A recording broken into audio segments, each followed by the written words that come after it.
fusion of these people through marriage, through dance and spirituality that would eventually become the Garifuna.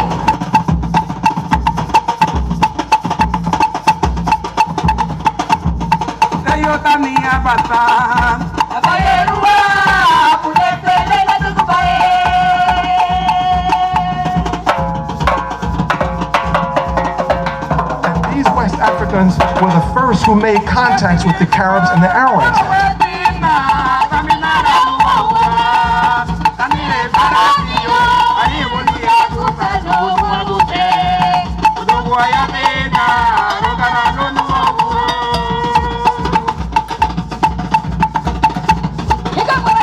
So the team is Disa Luai Wagaira, Mama Guraguluwanya, Luagu Wanichigu. Far from our country, but we're still holding on to our culture. Lejos de nuestro país, pero todavía nos aferramos a nuestra cultura. Thank you, Gafu, for making 48th and Hoover our Garifuna village today. So we have it all for you. We have the performers, we have the songs, we have the dance, we have the food. So you know what? It's absolutely completely right that we are far from our country, but yes, we are holding on to our culture. And guess what? It's not just for today. We're gonna hold on to it 24/7, 365 days of the year. We are Garinagu. Garinagu Wagia. Araceli en tarima, nuestra presentadora. Ajá. Hey. Hey.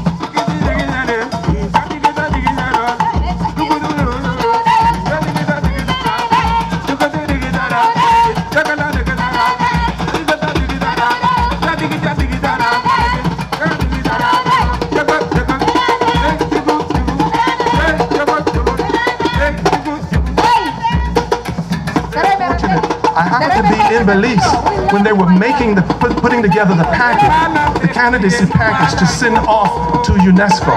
Andy Palacio was there.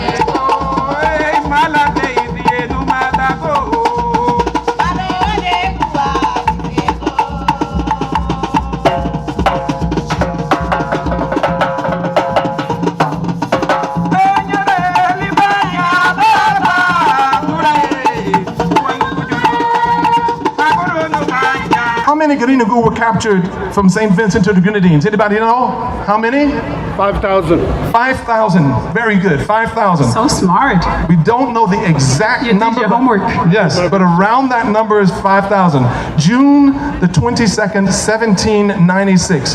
5,000 Garinagu captured, including men, women, and children. The Garinagu did not want to be enslaved by the English for their sugar plantations. Consequently, a series of Carib wars ensued. Although backed by the French, the islanders were finally forced to surrender in 1796. Not wanting any more trouble from them, the English promptly separated the islanders into two groups: the African-looking Caribs, the Garinagu, and the lighter-skinned Amerindians. Only the latter were allowed to remain. Descendants of the Carib Indians, who long ago migrated from Venezuela to the southern Caribbean, live on both of the islands in their own reservations.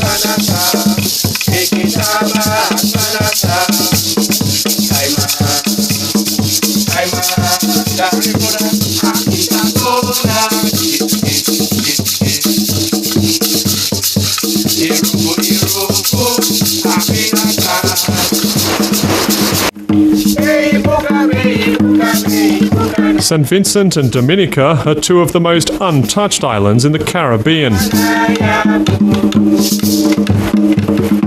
These two volcanic islands have the only Carib reservations in the whole of the Caribbean. It's here that the descendants of the people who gave their name to the region continue to live. They're the last remnants of a people who long resisted the colonial ambitions of the Europeans and never allowed themselves to be enslaved.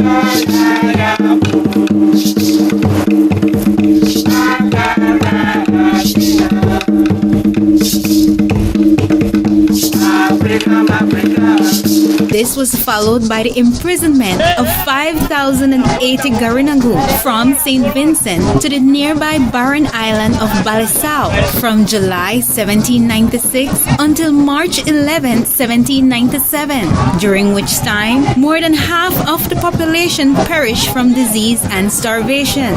Those who survived were then exiled to the British island of Roatan, Honduras, with 222 persons lost en route. Shortly after being exiled on the island of Roatan, the Garinagu made their way to the mainland of Spanish Honduras and settled in Trujillo. There, their skills won them favor with the Spanish royalists. In 1823, 2 years after the independence of Central America, the Spanish royalists had failed in their attempts to take over Honduras, and the Garinagu found themselves on the wrong side of the political fence. In the aftermath, the Garinagu were hunted and massacred. Many were forced to flee to neighboring British Honduras. According to some accounts, the Garinagu started to trickle into Belize, then British Honduras, from as early as 1802. Within the next 2 decades, more Garinagu arrived, including the largest group in 1823, under the leadership of Alijo Beni. Today, the Garifuna people, about 600,000 of them, live primarily in Central America, where they speak the Garifuna language. They live among the Caribbean coast in Belize, Guatemala, Nicaragua, and Honduras, including the mainland and on the island of Roatan. In early August, St. Vincent's opposition National Democratic Party hosted a 3-month Garifuna dedication headed by US-based Professor Wellington Ramos, Vice President of the Garifuna Nation. This week, we go to St. Vincent and the Grenadines. For a week in August 2015, the issue of what place people of Garifuna descent have in modern-day Vincentian society was the central theme of the national debate here.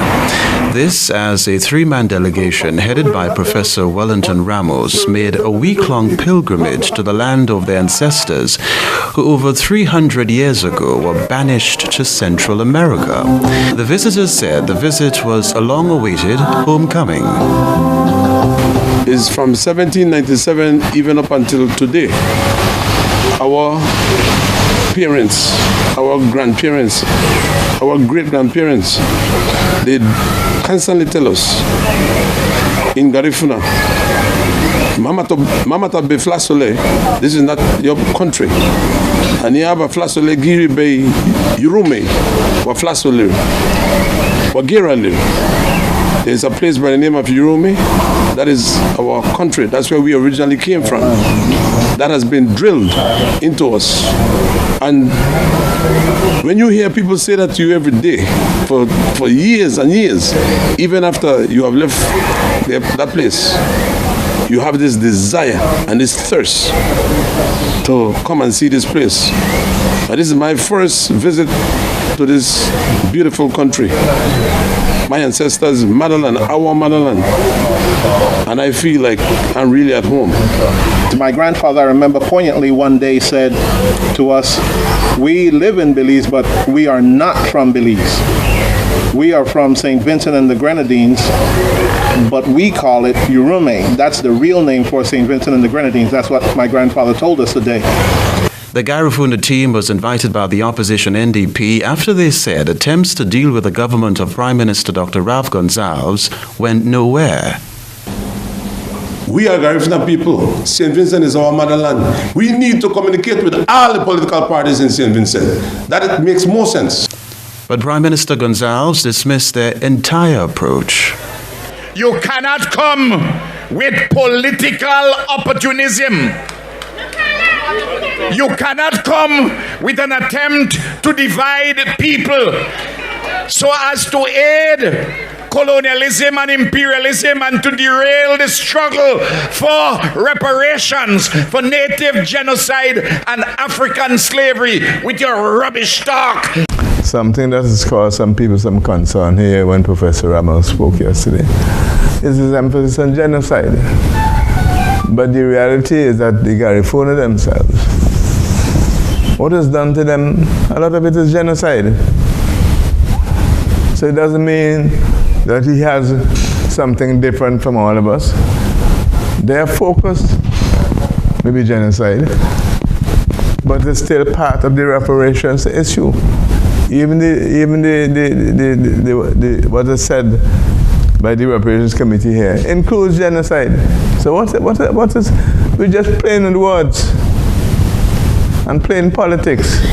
Opposition leader I.M. Eustace said that his party's position on the issue of the Garifuna people is clear. I think they have been ill-treated sufficiently, yet they maintain a commitment to this country.